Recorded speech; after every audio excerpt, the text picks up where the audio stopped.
I've already asked Google what the biggest wastes of money are. That video is linked below.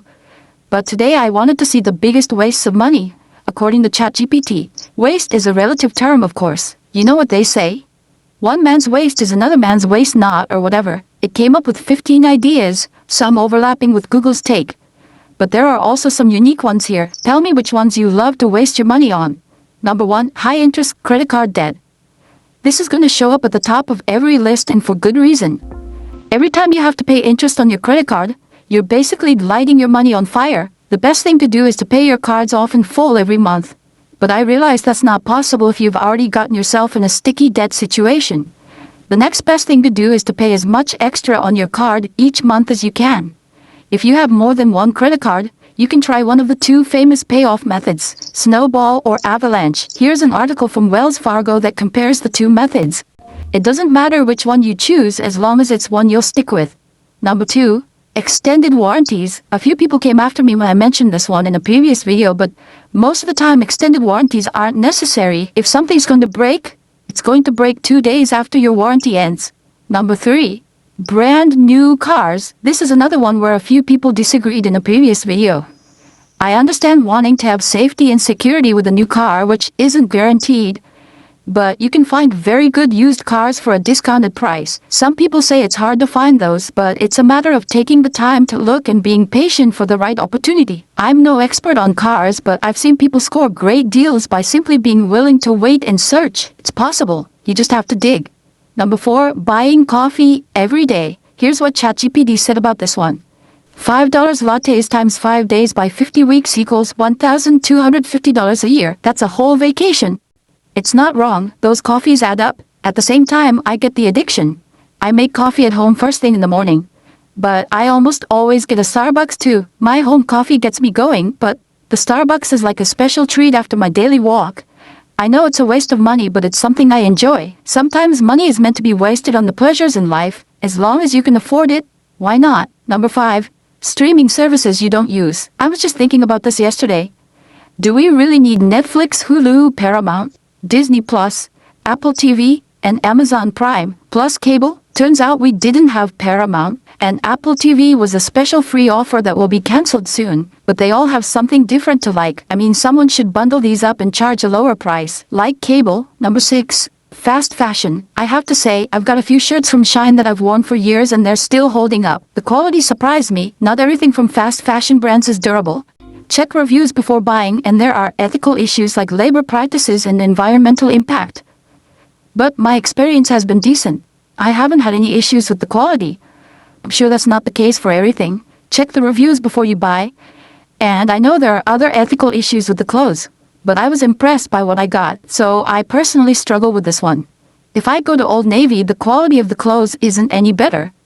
In fact, I asked Perplexity AI if Old Navy, Gap, and Banana Republic are fast fashion. They're all under the Gap, Incorporated brand, and it said yes. Here's a handy chart it gave. According to Precision Business Insights, fast fashion market size was valued at $43.4 billion in 2024 and is expected to reach $63.2 billion by 2031. This equates to about 15% of the market. What do you think about this one? Is fast fashion a waste of money? Is it a waste if the clothes last several years? Number 7, gambling apps and lotteries. I enjoy a casual bet for fun, but gambling could top any biggest wastes of money list. The dream of winning big is thrilling, but the odds are brutal. I hit a jackpot once and it was exciting, but it tricked me into thinking I could keep winning. The longer you play, the more you lose.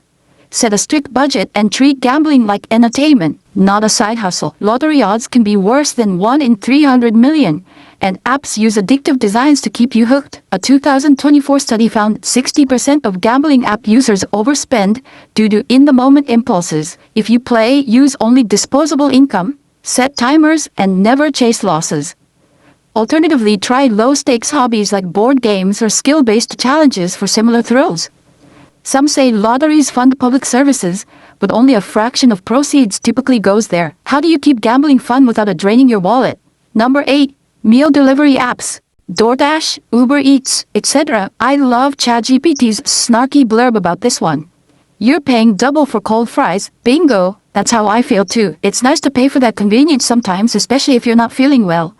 But the cost can really add up if you do it too often. I know some people hate cooking, but it's not hard to follow directions in a recipe. Like with anything in life, the more you do it, the better you get, and you can really save time, money, and headaches if you come up with a simple meal plan each week. It's easy to do.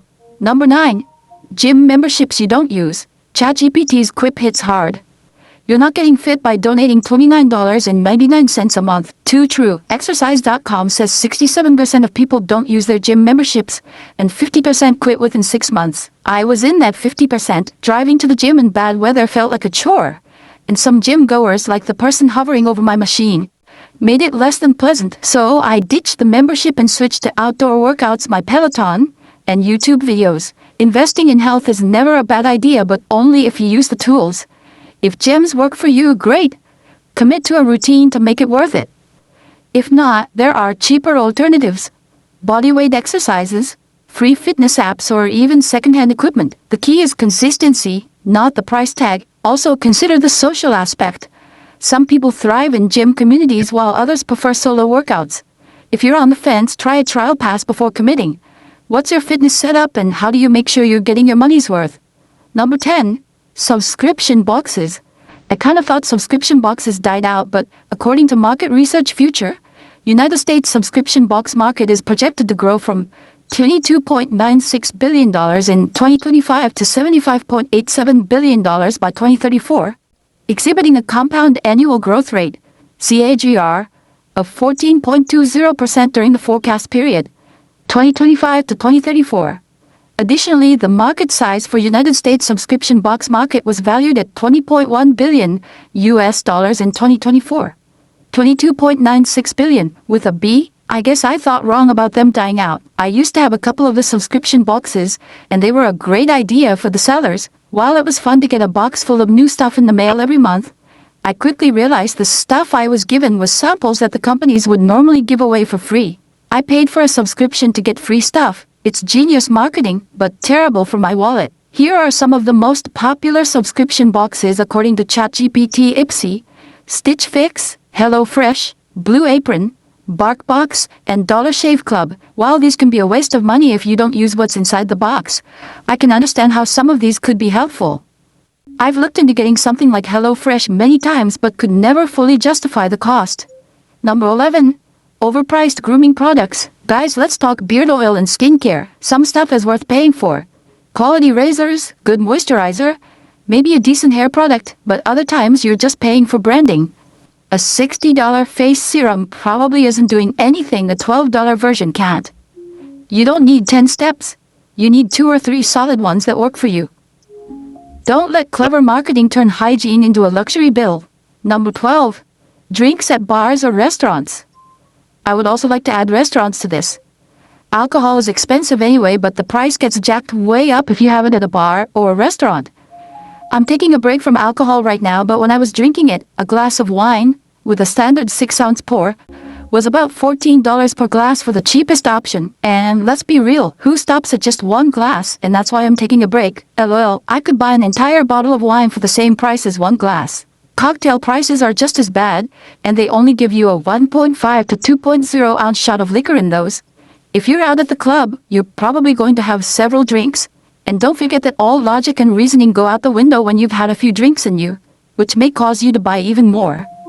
That's going to add up fast. Like with gambling, maybe have a budget for how much you'll drink, does you spend, and hope that you'll remember to follow it. And finally, keeping up with the Joneses, per ChatGPT. They're broke too, just prettier on Instagram. Status is a major thing for humans for some reason. I assume back in the caveman days, the man who could kill the biggest beast would win the prettiest cave ladies, who could also cook the best stew. I think it's just ingrained in our DNA to try to be better than everyone else. A little competition is a good thing. It's not bad to try to be better, as long as it isn't causing you or other people harm. The problem is that in 2025, keeping up with the Joneses is creating a lot of financial harm for many people. Clubbing deer over the head is one thing. Paying 22% plus interest on a $4,000 Louis Vuitton bag is another. And I know I'll get comments saying, I don't worry about what other people think, but we all do to some degree. I recommend being the best person you can be without needing to shop at Louis Vuitton if you can't afford it. Show off by being in great physical health, having a source of income you enjoy, and being happy.